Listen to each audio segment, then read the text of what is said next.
Hello my dear students, welcome back to learn easily channel. ಈ ಒಂದು ವಿಡಿಯೋದಲ್ಲಿ ನಾವು ಕೋಲ್ರಿಡ್ಜ್ ರವರ ಥಿಯರಿ ಆಫ್ ಇಮ್ಯಾಜಿನೇಷನ್ನ ಬಗ್ಗೆ ಡಿಸ್ಕಸ್ ಮಾಡೋಣ. ಸ್ಯಾಮ್ಯುಯಲ್ ಟೇಲರ್ ಕೋಲ್ರಿಡ್ಜ್ ರವರ ದ ಥಿಯರಿ ಆಫ್ ಇಮ್ಯಾಜಿನೇಷನ್, ಕಲ್ಪನಾ ಶಕ್ತಿಯ ಸಿದ್ಧಾಂತ, ಇದರ ಒಂದು ಕನ್ನಡದ ಸರಳ ಸಾರಾಂಶವನ್ನು ತಿಳಿಸ್ಕೊಡ್ತಾನೆ.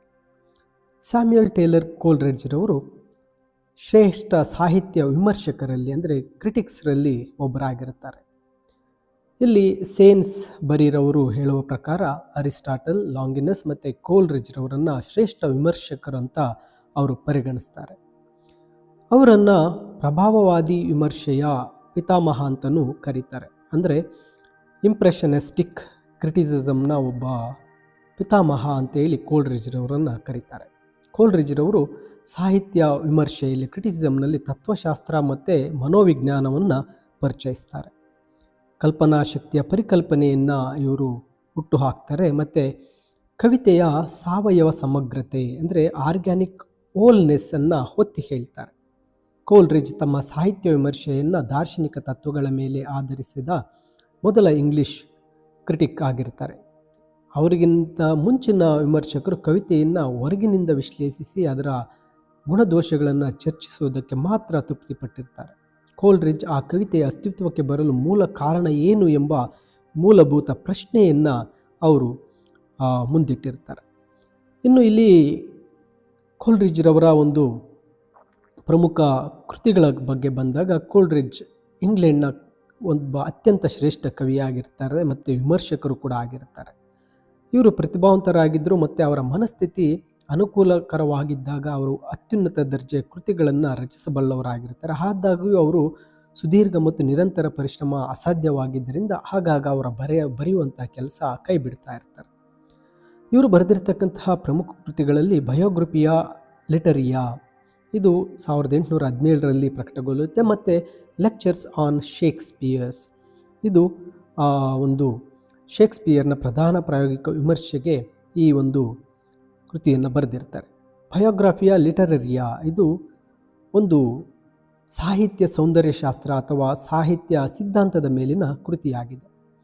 ಈ ಬಯೋಗ್ರಫಿಯಾ ಲಿಟರರಿಯಾ ಮೊದಲ ಭಾಗವು 1ರಿಂದ 13ರವರೆಗಿನ ದಾರ್ಶನಿಕ ಮತ್ತು ಆಧ್ಯಾತ್ಮಿಕ ಸಿದ್ಧಾಂತಗಳ ಹಾಗೂ ಕೋಲ್ರಿಡ್ಜ್ ರವರ ಅವರು ಅವುಗಳ ಮೇಲಿನ ಪ್ರಭಾವವನ್ನು ಚರ್ಚಿಸ್ತಾರೆ. ಇದು 1815ರಲ್ಲಿ ಪ್ರಕಟಗೊಳ್ಳುತ್ತೆ. ನಂತರ ಇದಕ್ಕೆ ಒಂದು ಫ್ರೀ ಪೇಸ್ ಮುನ್ನಡಿಯನ್ನು ಬರೀತಾರೆ. ಅದು 2ನೇ ಭಾಗ ಆಗಿರುತ್ತೆ, ಅಧ್ಯಾಯ 14ರಿಂದ 22ರವರೆಗೆ. ಇದು ವುಡ್ವರ್ತ್ ಮತ್ತು ಅವರ ಕವಿತೆಯ ಸಿದ್ಧಾಂತ, ಕಾವ್ಯಾತ್ಮಕ ಶೈಲಿ ಮತ್ತು ವಿಮರ್ಶಾತ್ಮಕ ವಿಶ್ಲೇಷಣೆಯನ್ನು ಒಳಗೊಂಡಿರುತ್ತೆ. ಈ ಎರಡೂ ಭಾಗಗಳ ನಡುವಿನ ಕೊಂಡಿಯೇ ಈ ಒಂದು ಥಿಯರಿ ಆಫ್ ಇಮ್ಯಾಜಿನೇಷನ್ ಆಗಿರುತ್ತೆ. ಈ ಒಂದು ಲಿಟರರಿ ಕ್ರಿಟಿಸಮ್ನ ಒಂದು ಮಾನವನ ಮನೋವಿಜ್ಞಾನದ ಮೇಲೆ ಆಧರಿಸಿರುತ್ತೆ ಮತ್ತು ಕಲಾತ್ಮಕ ಸೃಷ್ಟಿಯ ಪ್ರಕೃತಿಯನ್ನು ವಿವರಿಸಲು ಅದನ್ನು ಬಳಸಿರ್ತಾರೆ. ಇಲ್ಲಿ ಕೋಲ್ರಿಡ್ಜ್ ರವರ ಫ್ಯಾನ್ಸಿ ಆ್ಯಂಡ್ ಇಮ್ಯಾಜಿನೇಷನ್, ಕಲ್ಪನೆ ಮತ್ತು ಕಲ್ಪನಾ ಶಕ್ತಿ, ಇನ್ನು ಇವುಗಳಿಗೆ ಬಂದಾಗ ಈ ಎರಡೂ ಪದಗಳು ಒಂದು ರೀತಿಯಲ್ಲಿ ಹೆಚ್ಚಾಗಿ ಸಮಾನಾರ್ಥಕ ಪದಗಳಾಗಿ ಬಳಸಲಾಗ್ತಾ ಇತ್ತು. 17ನೇ ಶತಮಾನದಲ್ಲಿ ಎರಡೂ ಪದಗಳು ಒಂದು ಕಾಲ್ಪನಿಕ ಕಥೆ ಅಥವಾ ಕಟ್ಟುಕಥೆಗಳ ಜಗತ್ತನ್ನು ಸೂಚಿಸ್ತಾ ಇದ್ದವು. ಹಾಬ್ಸ್ ಫ್ಯಾನ್ಸಿ ಇಮ್ಯಾಜಿನೇಷನ್ನಿಂದ ಪ್ರತ್ಯೇಕಿಸ್ತಾರೆ.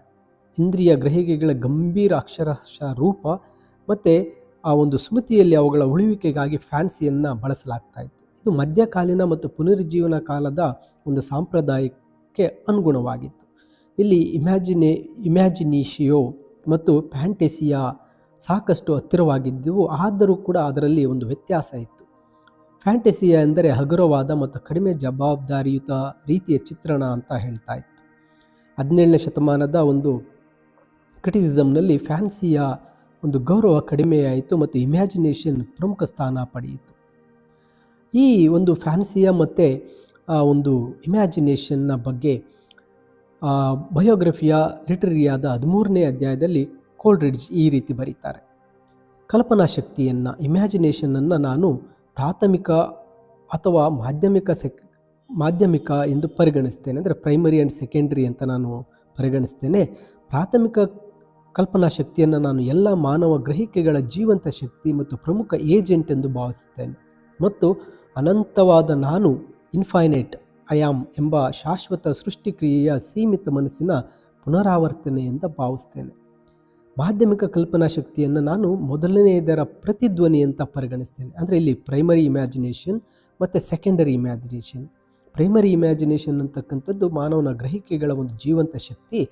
ಹಾಗೆ ಈ ಸೆಕೆಂಡರಿ ಕಲ್ಪನಾ ಶಕ್ತಿ ಅಂತಕ್ಕಂಥದ್ದು ಪ್ರೈಮರಿ ಒಂದು ಇಮ್ಯಾಜಿನೇಷನ್ನ ಒಂದು ಪ್ರತಿಧ್ವನಿ ಅಂತ ಹೇಳ್ತಾರೆ. ಇದು ಪ್ರಜ್ಞಾಪೂರ್ವಕ ಇಚ್ಛಾಶಕ್ತಿಯೊಂದಿಗೆ ಸಹ ಅಸ್ತಿತ್ವದಲ್ಲಿರುತ್ತೆ. ಆದರೂ ಸಹ ಅದರ ಕಾರ್ಯಚಟುವಟಿಕೆಯಲ್ಲಿ ಒಂದು ಪ್ರೈಮರಿ ಇಮ್ಯಾಜಿನೇಷನ್ನೊಂದಿಗೆ ಹೋಲುತ್ತೆ. ಕೇವಲ ಅದರ ಮಟ್ಟ ಮತ್ತು ಕಾರ್ಯಾಚರಣೆ ವಿಧಾನದಲ್ಲಿ ಮಾತ್ರ ಭಿನ್ನವಾಗಿರುತ್ತೆ.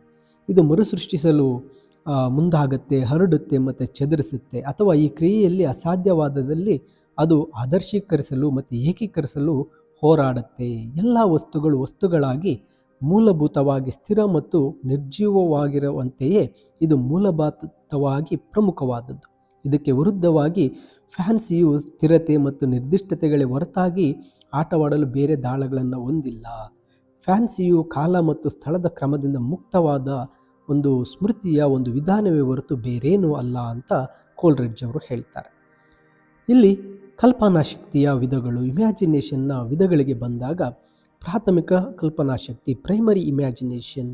ಇಲ್ಲಿ ಕೋಲ್ರಿಡ್ಜ್ರವರು ಹೇಳ್ತಾರೆ, ಈ ಒಂದು ಇಮ್ಯಾಜಿನೇಷನ್ನ ಸ್ವರೂಪ ಮತ್ತು ಕಾರ್ಯವೇ ಅದನ್ನು ಫ್ಯಾನ್ಸಿಯಿಂದ ಪ್ರತ್ಯೇಕಿಸುತ್ತದೆ ಅಂತ. ಇಲ್ಲಿ ಪ್ರೈಮರಿ ಇಮ್ಯಾಜಿನೇಷನ್ ಬಗ್ಗೆ ಹೇಳ್ತಾರೆ. ಪ್ರೈಮರಿ ಕಲ್ಪನಾ ಶಕ್ತಿಯು ಇಂದ್ರಿಯಗಳ ಮೂಲಕ ಬಾಹ್ಯ ಪ್ರಪಂಚದ ಪ್ರಭಾವಗಳನ್ನು ಪಡೆಯುವ ಶಕ್ತಿಯಾಗಿದೆ.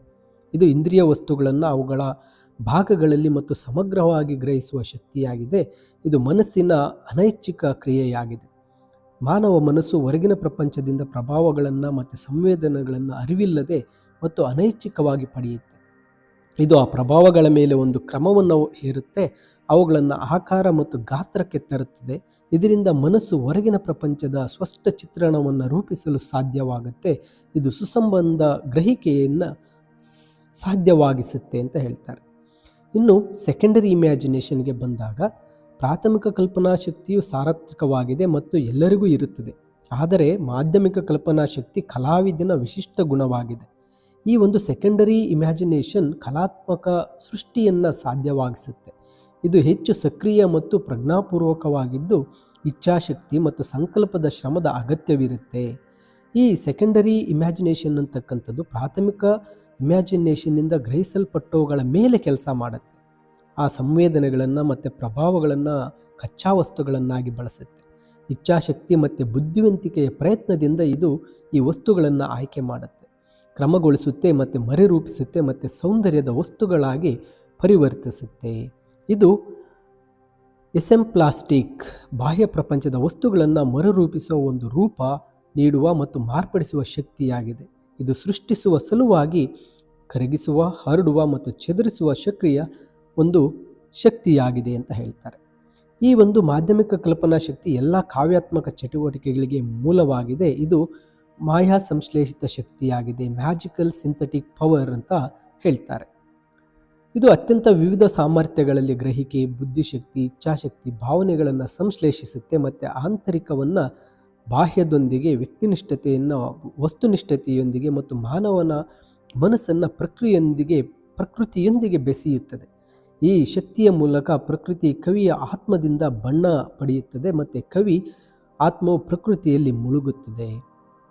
ಪ್ರಾಥಮಿಕ ಮತ್ತು ಮಾಧ್ಯಮಿಕ ಕಲ್ಪನಾ ಶಕ್ತಿಗಳ ಮಟ್ಟದಲ್ಲಿ ಭಿನ್ನವಾಗಿಯೇ ಹೊರತು ಅವುಗಳ ವಿಧಗಳಲ್ಲಿ ಅಲ್ಲ.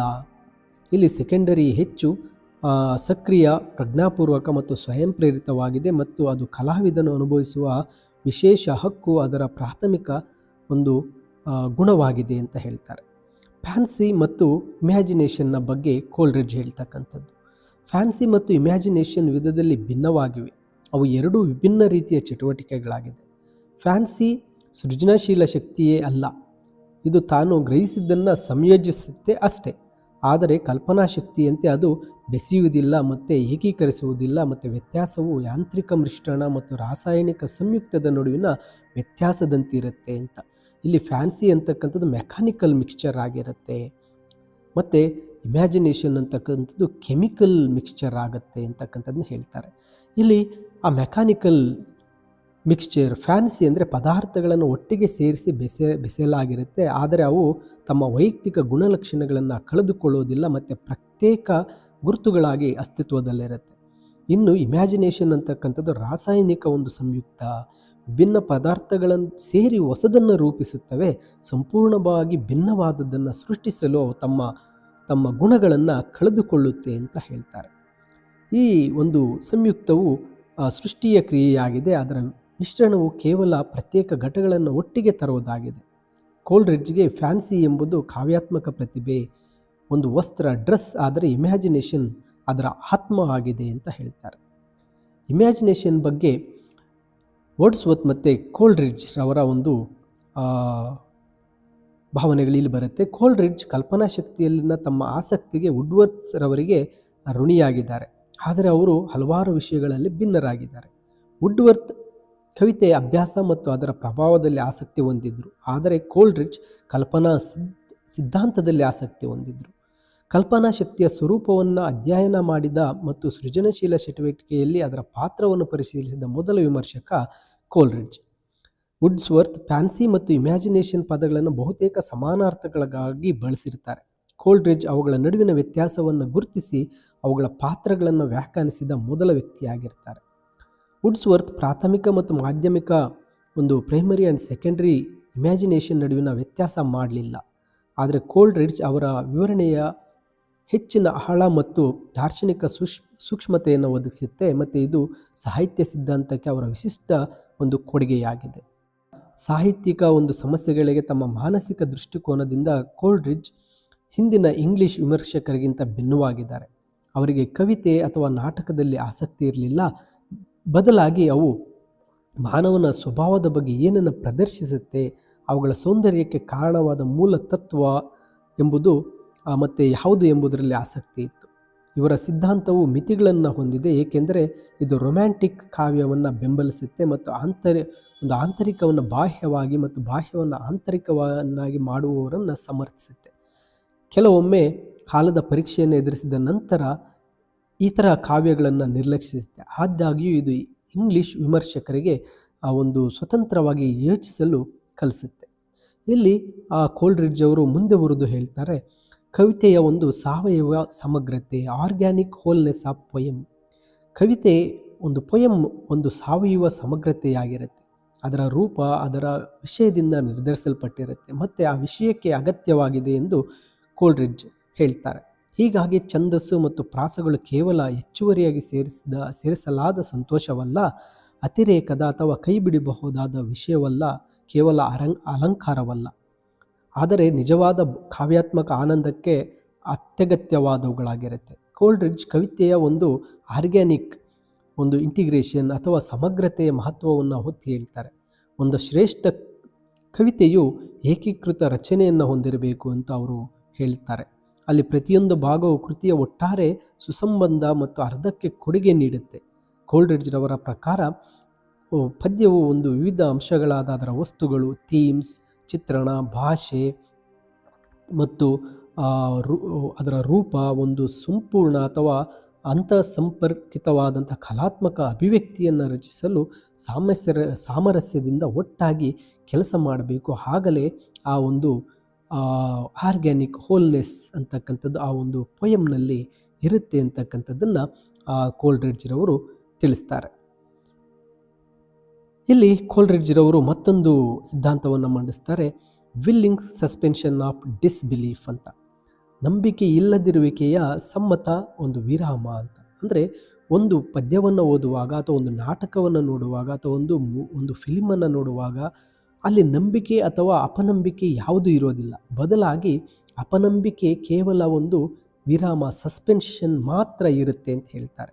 ನಂಬಿಕೆ ಇಲ್ಲದಿರುವಿಕೆ ಒಂದು ಸಮ್ಮತ ವಿರಾಮ ಎಂಬ ಪರಿಕಲ್ಪನೆಯ ಕಾಲ್ಪನಿಕ ಒಂದು ಕೃತಿಯಲ್ಲಿ ತೊಡಗಿರುವಾಗ ಓದುಗರು ಅಥವಾ ಪ್ರೇಕ್ಷಕರು ತಮ್ಮ ಸಂದೇಹ ಅಥವಾ ತಮ್ಮ ವಿಮರ್ಶಾತ್ಮಕ ತೀರ್ಪನ್ನು ತಾತ್ಕಾಲಿಕವಾಗಿ ಪಕ್ಕಕ್ಕಿಟ್ಟು ಸ್ವೀಕರಿಸುವುದನ್ನು ಸೂಚಿಸುತ್ತೆ.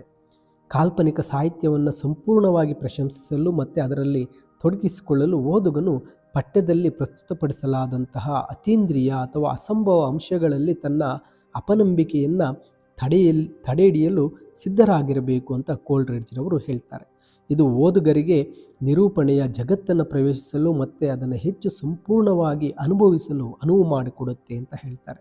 ಅಂದರೆ ವಿಲ್ಲಿಂಗ್ ಸಸ್ಪೆನ್ಷನ್ ಆಫ್ ಡಿಸ್ಬಿಲೀಫ್ ಅಂದರೆ ಏನು ಅಂದರೆ ಒಂದು ಕಾವ್ಯವನ್ನು, ಒಂದು ಕಾದಂಬರಿಯನ್ನು ಓದುವಾಗ, ಒಂದು ಮೂವಿಯನ್ನು ನೋಡುವಾಗ ಅದು ಅಲ್ಲಿ ನಡೀತಾ ಇರತಕ್ಕಂಥದ್ದು ಅದು ನಿಜವಾಗಲೂ ಇಲ್ಲ ಅಂತಕ್ಕಂತಹ ನಂಬಿಕೆಯಿಂದ ನೋಡಿದಾಗ ನಮಗೆ ಅದನ್ನು ಸವಿಯಲು ಕಷ್ಟ ಆಗುತ್ತೆ.